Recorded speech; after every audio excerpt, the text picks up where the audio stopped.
Hey, what's up? This is Kellen from Killing for Company, and today we're going to be talking about the second full length from Finland's Proscription entitled Desolate Divine.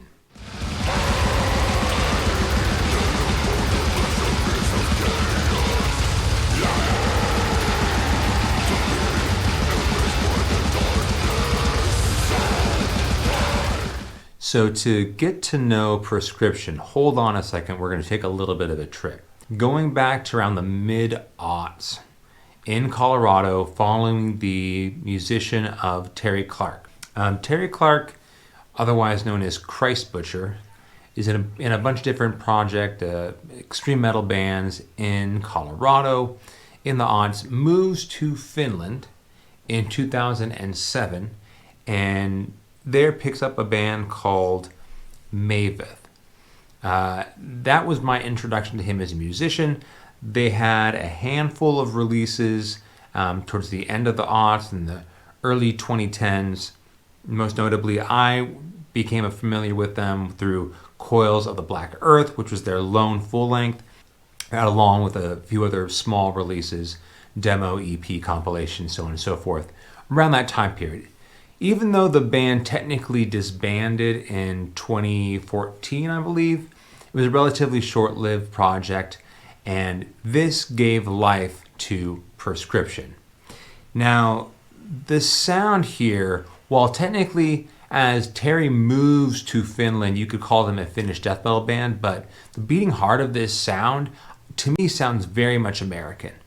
Now, Maveth arrived at the same time for Dark Descent Records as a few other bands that were sort of playing in an American style of satanic death metal that, for me, very much has a geographic center, and that is Texas.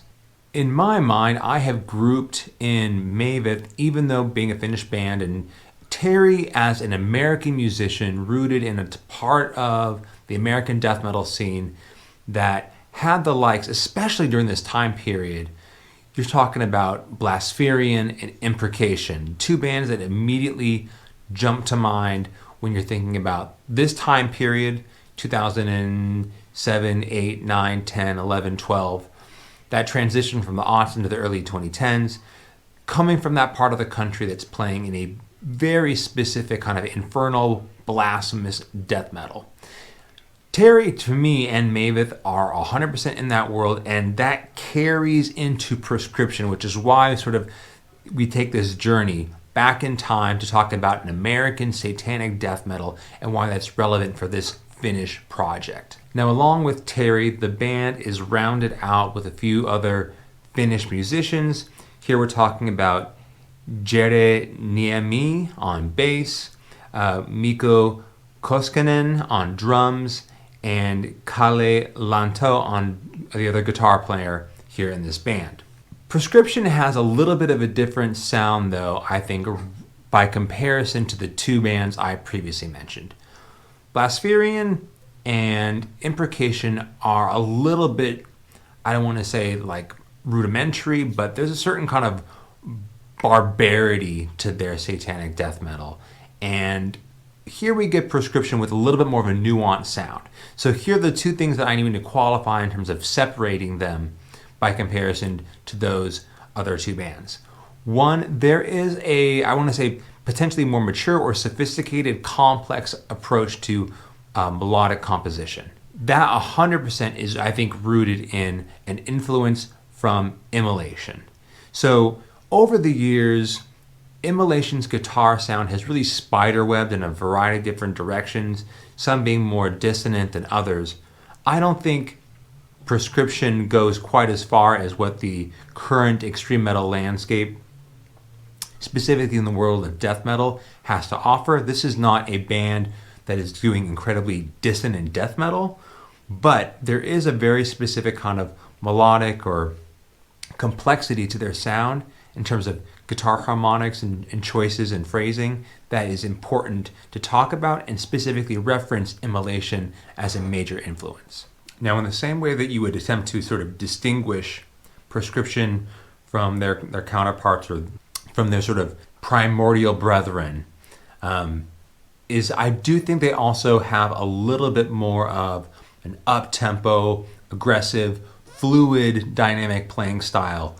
You can point to a band like Centurion from the Netherlands, or even a fellow American band, Drawn and Quartered, which also appeared during this time period in the aughts, late 90s even, as one that sort of pushes the pace, has a little bit more of a complex sort of arrangement in terms of songwriting style, isn't just going for the most blasphemous and intense kind of heavy death metal. There's a little bit more sophistication in terms of the kind of musicianship they have to offer. Proscription marries all of those things. So we have that kind of incredibly blasphemous Texas sound, a melodic contribution from Immolation, and a certain kind of pacing and dynamic sort of structure that you find from something like Drawn and Quartered. All of those are sort of great sort of concentration of influence that we get by the time we arrive with Proscription here. Now, this is their second full-length. Conduit was their first in 2020, I believe, that came out. And first grabbed my eye just by the album artwork. I thought it sort of stood out and immediately signaled the kind of death metal you were going to get. Here in 2025 on Desolate Divine, same kind of satanic or evil Christian imagery on display. So a good opportunity where you can see all these sort of influences on display. I'm going to play a clip from the second track entitled Bleed the Whore Again. Of course, that's the name of the track. So what we have here is there's kind of a clean lead guitar piece that's sort of sitting on top of everything, drifting along. Underneath, rhythm guitar, bass, drums, kind of have this sort of percussive on-off dynamic push and pull thing happening, and then sort of accented within all of that with sort of this pinch harmonic. So all those things kind of carry along together. It gets to some sort of climax, things explode, and then we get a full-on death metal assault. So it's an interesting sort of way for they're building, one, the complexity of the songwriting, the sort of guitar sound, and then all-out death metal assault here for you.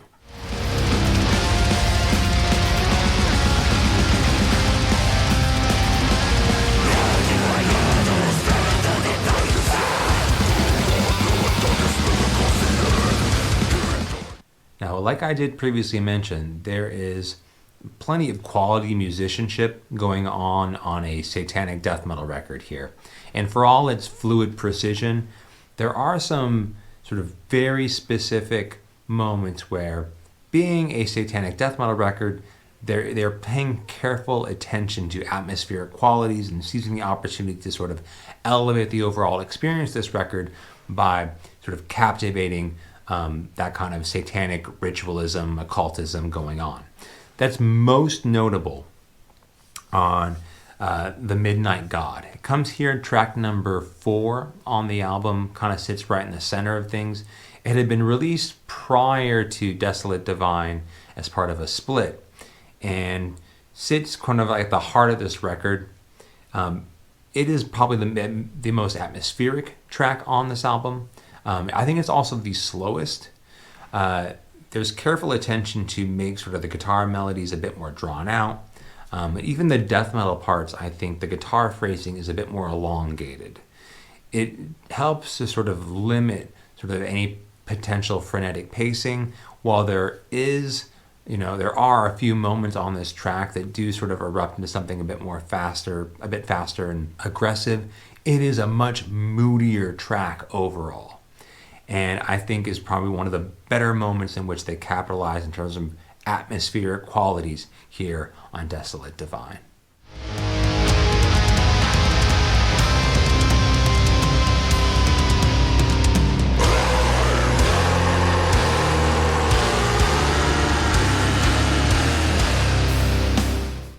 So one of my favorite moments on the entire record comes on track number 6, entitled Heave Ho Ye Igneous Leviathan. Towards the end of this track, we have some guitar choices, almost like a false ending, where it seemingly ends, and then the rhythm guitar and bass drums, they're kind of playing along at like a very fast sort of thrash riff and pacing, but the guitar choices are so low, like the chord choices are so low that it kind of sits deeper into the mix, almost a bit recessed in my opinion. It just sits somewhere in the background. And while there's a lead guitar that's sort of almost ringing out, to me it resembles that like of a church bell. So you get this sort of very low death metal aspect going on, and then that church bell ringing out on top of it, almost like calling the dead, right? You have this church bell. Obviously, this cycles through a few more times, and what began as a false ending gathers a sense of momentum. The church bell finally breaks, and the entire song turns into this sort of maelstrom of faster death metal riffing. Everything kind of comes to the fore, and that church bell transforms into this sort of tremolo guitar lead that creeps up the guitar there. And as it ascends, the entire song starts to take flight. It had this sort of moment of quiet drama with that church bell ringing out. Now everything sort of comes together in this maelstrom, sucked up into the heavens. It's a great sort of closing moment to this album, or a closing moment to this song, and one of the highlights overall for me on this record.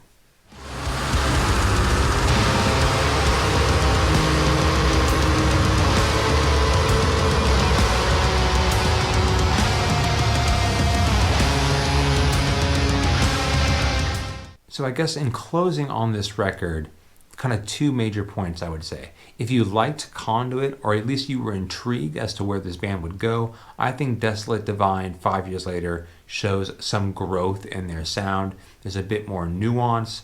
I think there's some melodic progression in it. The songs feel like they have a little bit more to offer. Conduit was a great sort of entry, and for anyone who is potentially a fan of Maveth, I think it was a great sign to see sort of Terry and this interest in sort of explicitly satanic death metal find new life in a different project. So I'm really excited that we got another Proscription record in Desolate Divine, and that hand did not disappoint. And I guess the second thing that I'd like to bring up here is there are not a lot of explicitly versed satanic death metal bands in this vein going on right now. I think it's cool to find, outside of the States, one that would be, I think, incorporating different elements within their sound here. But still, for bands, Blaspherian is no longer active in my opinion. Imprecation is still going. But many of the bands, I think, rooted in that Texas scene maybe don't get the same kind of shine.